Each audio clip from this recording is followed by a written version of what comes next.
Hello, everyone. So today I welcome you to second episode of my new show, Lead the Way. And today I'm here with Rodney Frank. So Rodney, would you like to introduce yourself, please? Yes, thank you, Paulina. As Paulina said, my name is Rodney Frank.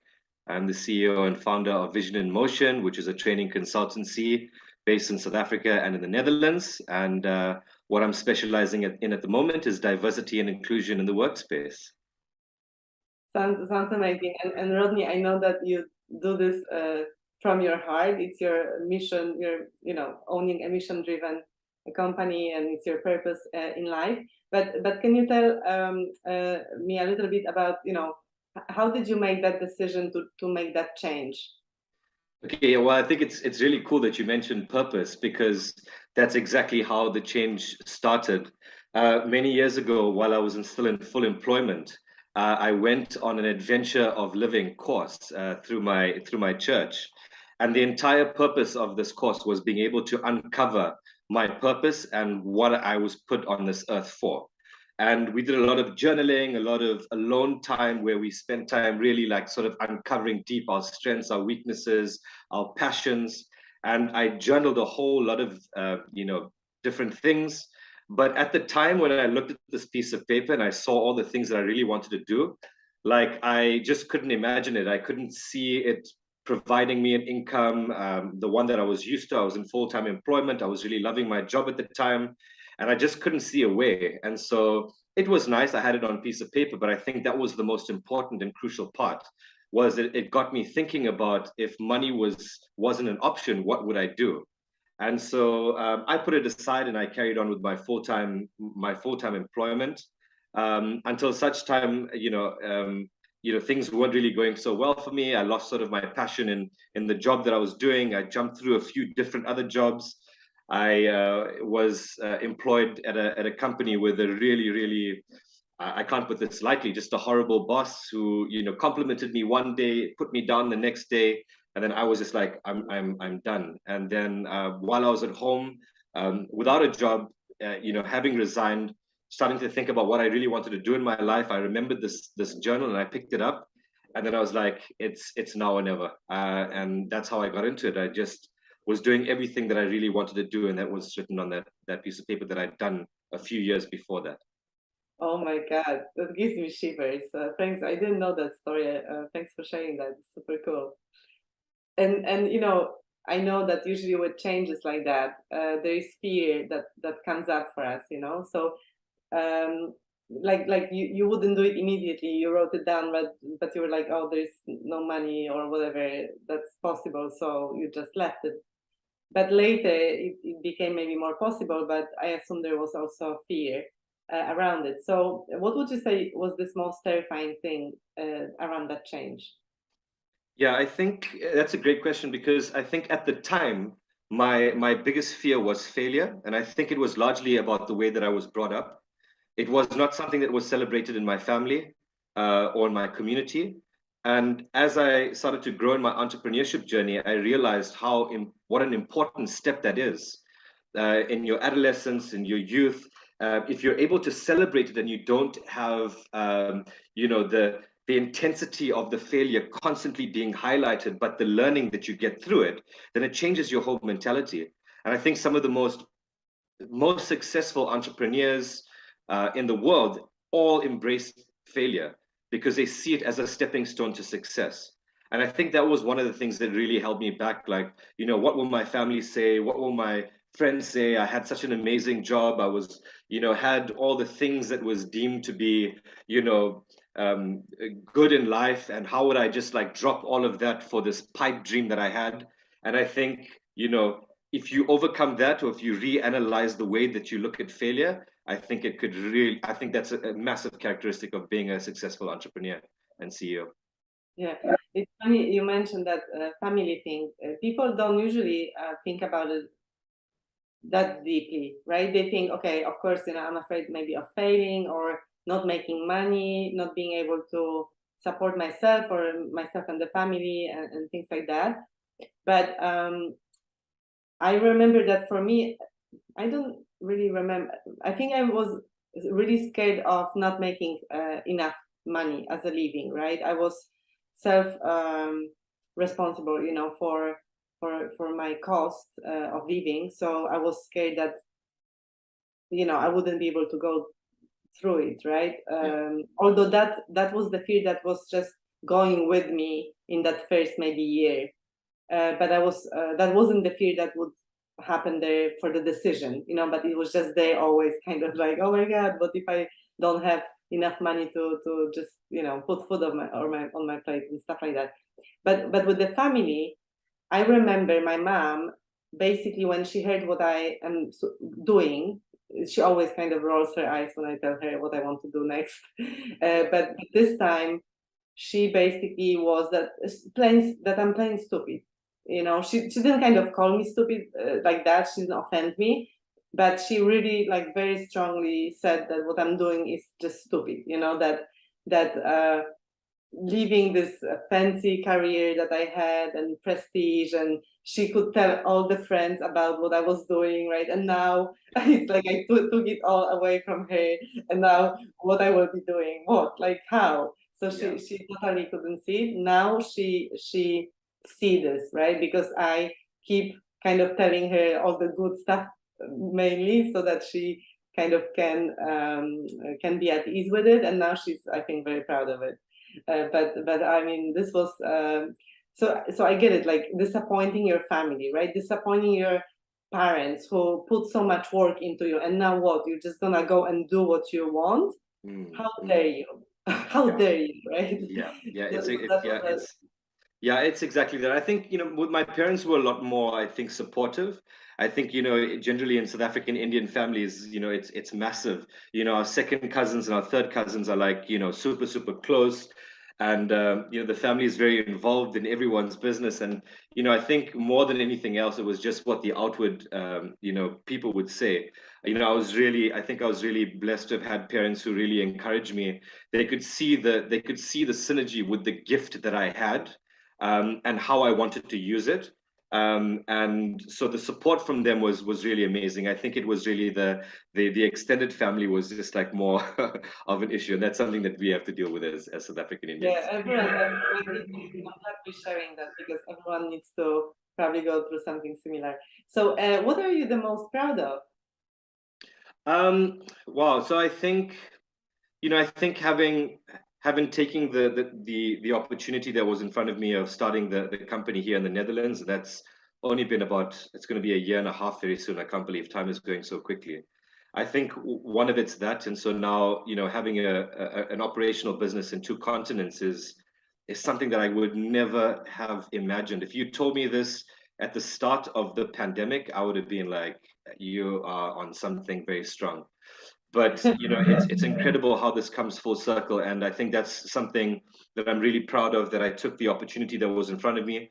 Of course, it's never easy coming to a new country, learning everything from scratch, starting the business absolutely from zero, not having any networks, not having anyone know your credibility, and having to just start that again all from zero is something that I'm really proud that I managed to take the step. Of course, I don't act in a vacuum, and it's not something that I do completely on my own. And that's why I think a support system is really good. I have an amazing partner. I have very supportive parents and an inner circle who I consult with regularly. And those were the people who were, super encouraging, and they were like, "Man, this is definitely for you. This is definitely your next step." And then, it was those encouraging words, along with my ability to go, okay, let's do it. And so I think that's what I'm most proud about right now. That's super cool, amazing. Thanks for sharing that. You mentioned having that support group, right? And I totally resonate with it. And I think that it's very important to find your new support group as you grow, because often we all need to be, seen, heard, and understood.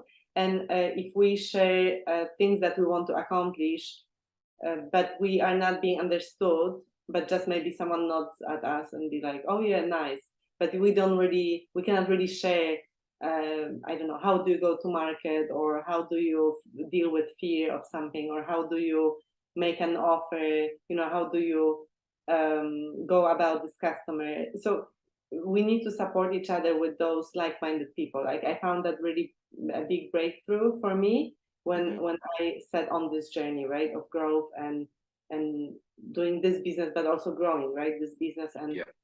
Feeling like I have someone to call about those different new things that I have to deal with, which is a very different thing than corporate life. Yeah, absolutely. And I think, you know, the biggest advice that I could give is just be careful who you share your dreams with. Your inner circle needs to be really, really tight, and they can give you constructive feedback, but my inner circle is really, really small. You know, it's my belief that the power of the tongue has the ability to speak life or death. And so if you tell somebody your dreams who is not 100% for you, yeah, I think we need to be really careful about that. And so I'm very, very particular about who I share these types of dreams with. And I can tell you that it's not I can count them on less than a hand. And yeah, when you share that, you really put it out into the universe, and how people receive that can also be a manifestation of how it reflects in your life eventually. It could be a hindrance, or it could be the breakthrough that you're looking for. So I always tell my younger um, yeah, students, if you can call it that, that I work with at the universities in South Africa, and that's one of the advice that I give them, is be careful who you have in your inner circle, make sure that it's tight, keep it small, and be careful who you share your dreams with. I love it. So next question is, what would you tell others as a piece of advice, right? From where you are now, of course, there is a lot of growth in front of you, but you've already had this journey and there were some steps you had to really go through. Maybe what would you tell to someone who maybe is at the beginning of that journey or about to make a big change? Just what would be Yeah. your advice to them? I think the major thing is don't despise small beginnings, because it's not how you start, it's how you finish, right?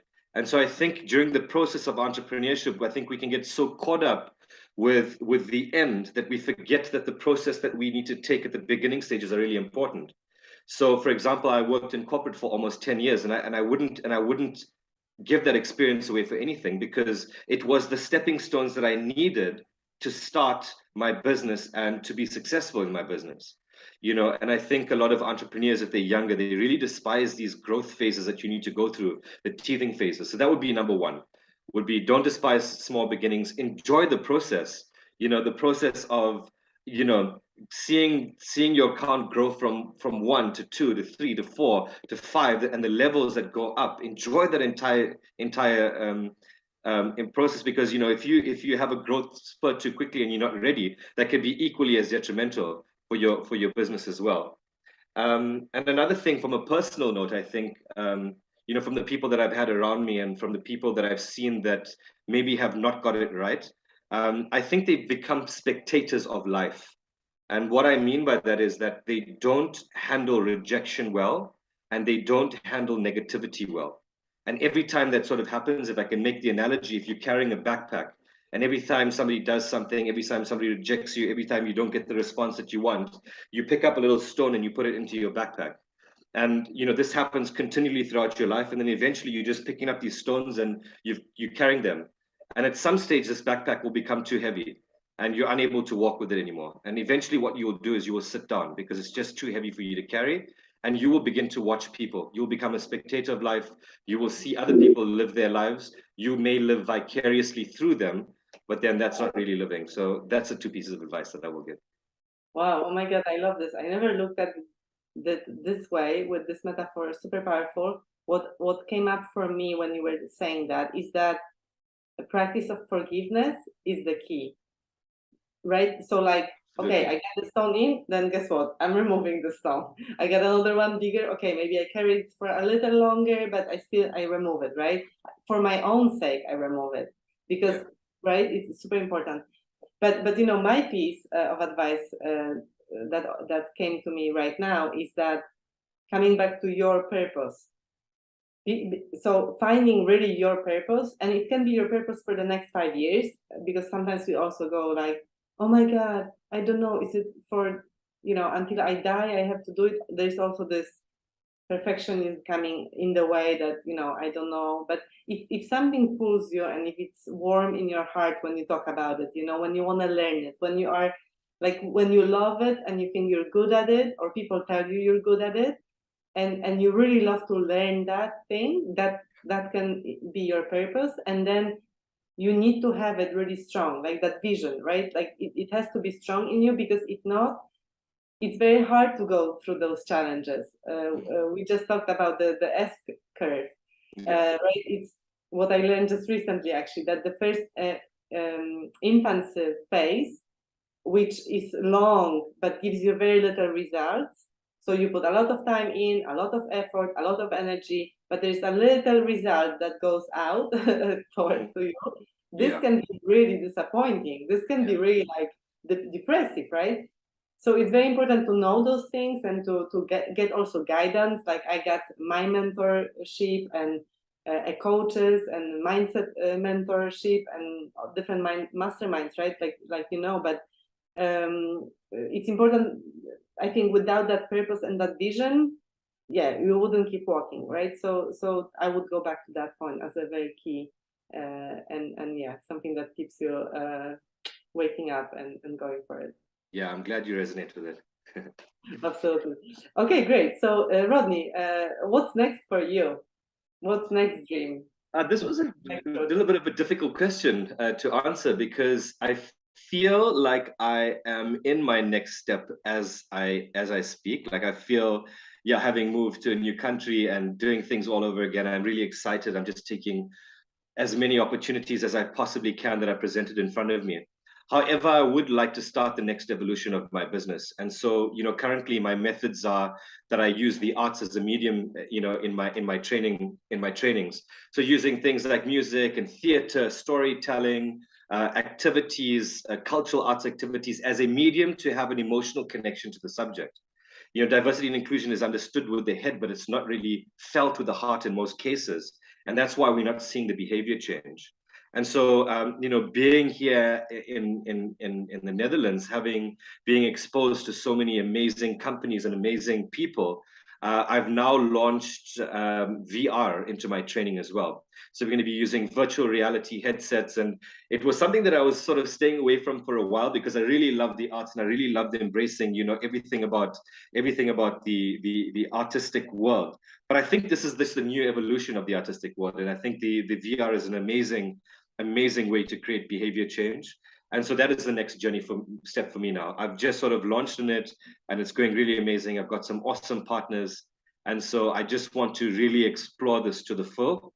And I think that's where I'm at the moment. Of course, I think I would love to do more work outside of the Netherlands, travel a bit more inside of Europe, our neighboring countries, Belgium, Germany, France.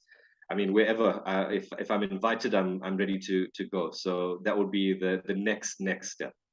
Great, yeah. So I was curious, and I was laughing because I asked you about your dream, but you said you are careful about who you share your dreams with. So I have to be careful, because who knows who will be watching this. Yeah, exactly. I won't ask you about more dreams right now. But is there anything else that you'd like to share before we wrap this up? Yeah, I think, man, this journey of entrepreneurship and of being CEOs can be sometimes quite a lonely one. And I don't think many people that have not experienced this will know.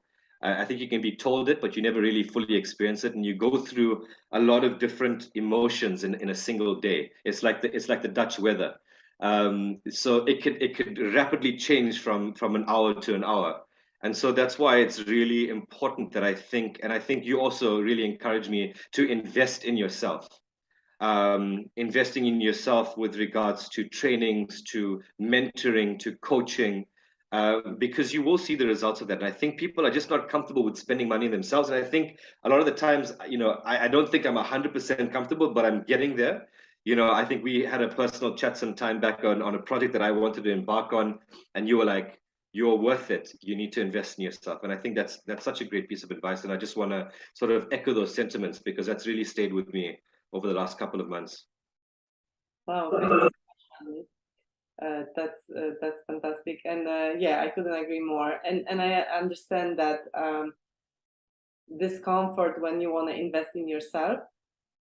I remember my first bigger um, payment. I get almost like sick in my body. I made the decision. I was like, oh my God, what have I done? Quickly, Yeah, go buyer's back. remorse. Yeah, but because I was already, I guess, a little bit more conscious about it, I stayed with it. And I kid you not, the moment I made that investment, the next day I got a new client. And it was Wow. like, and I really believe that it comes back to you tenfold.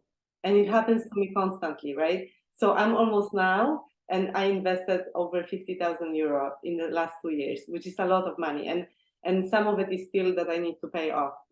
So it's not an easy thing. Like, it's not like I just have, 2 million in my account and 50K, right? No, it's Yeah. it's every time it's an investment, but it's just so worth it. Like, I'm almost looking forward to next time I invest. Actually, I think I shared that couple of a week ago. Actually, I invested in a new coach and mentor for myself, right? And I'm like, Yeah. let's see what's coming, right? This will Mm. be big. and Yeah. and and I just know, Definitely. I wait for it because I know that I'm making myself step into that next level.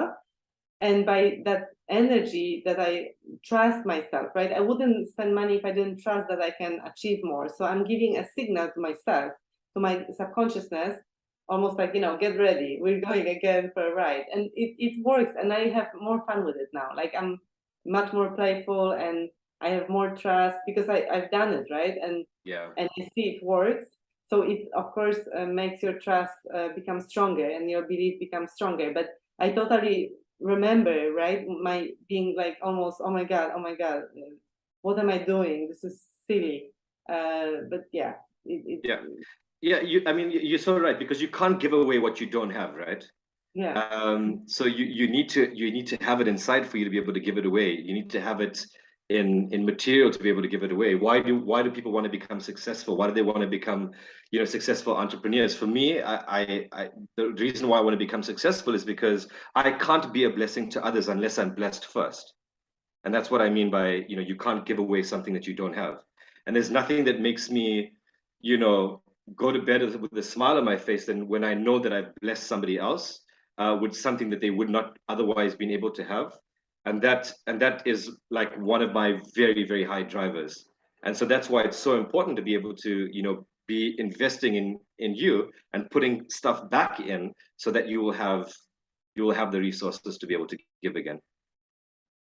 Wow, this is so cool. We can just end here, I guess. So just be blessed, everyone. I would Yes, end. exactly, exactly. Be blessed and be a blessing. Exactly, and be a blessing and count your blessings. So you can be more blessed by just knowing that you are actually blessed. Thank you so much, Rodney, for hanging out with me and playing here. And I see you around. And good luck with your new projects. Thanks very much, Paulina. Thank you for inviting me. Sounds good.